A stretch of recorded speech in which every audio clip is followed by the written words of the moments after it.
Hey YouTube, story time. This story comes to us via a memory that my friend John had shared with us over on Facebook. And it began with his memory of asking people what countries have bombed other countries with nuclear weapons.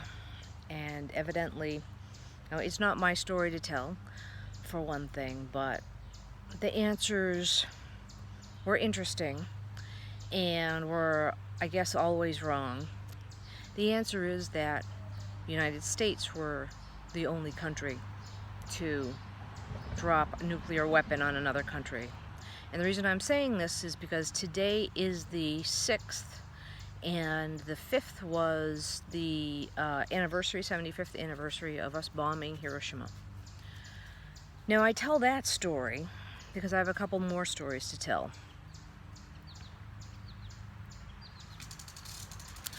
When I was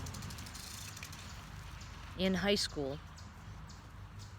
we had a science fiction club, and we always were reading about, it was science fiction-y things and futuristic things. And at the time, since I was Generation X, and I am Generation X, we had great discussions on dropping nuclear weapons and nuclear bombs, and we were of the opinion, and we probably still are of the opinion, that yes, sometime in our lifetime a nuclear bomb will be dropped on us somewhere in the United States.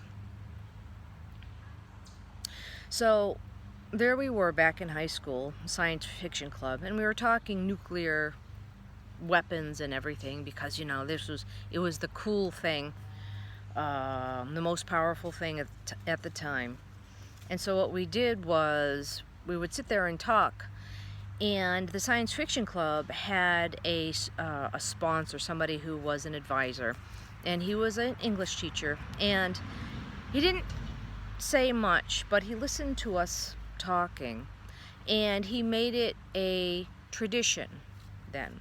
Suddenly there was a tradition that every semester we would roll the tape, and literally it was the reel-to-reel non-fiction about dropping the bomb on Japan and the fallout that ensued, including the graphic, gory details of what the blast did to structures, what the blast did to people, what the radiation did to people, and how the radiation affected people's bodies, and the radiation, it showed us the radiation burns.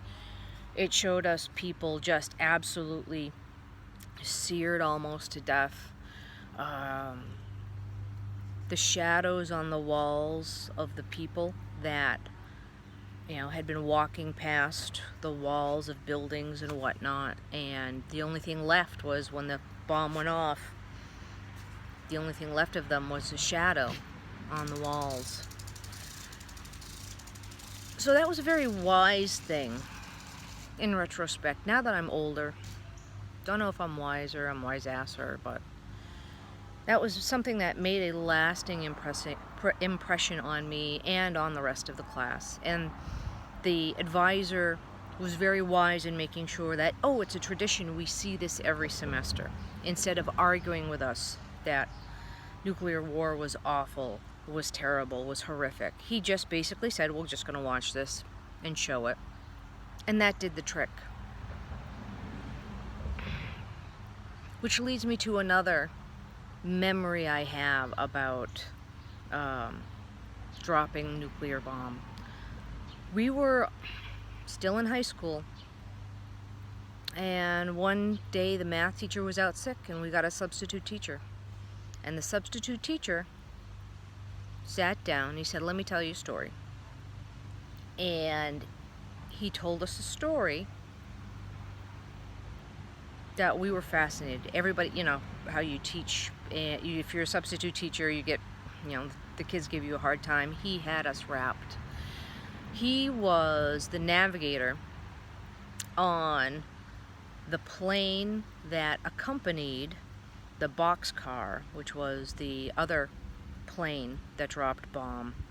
And the boxcar was the one that dropped the bomb on Nagasaki.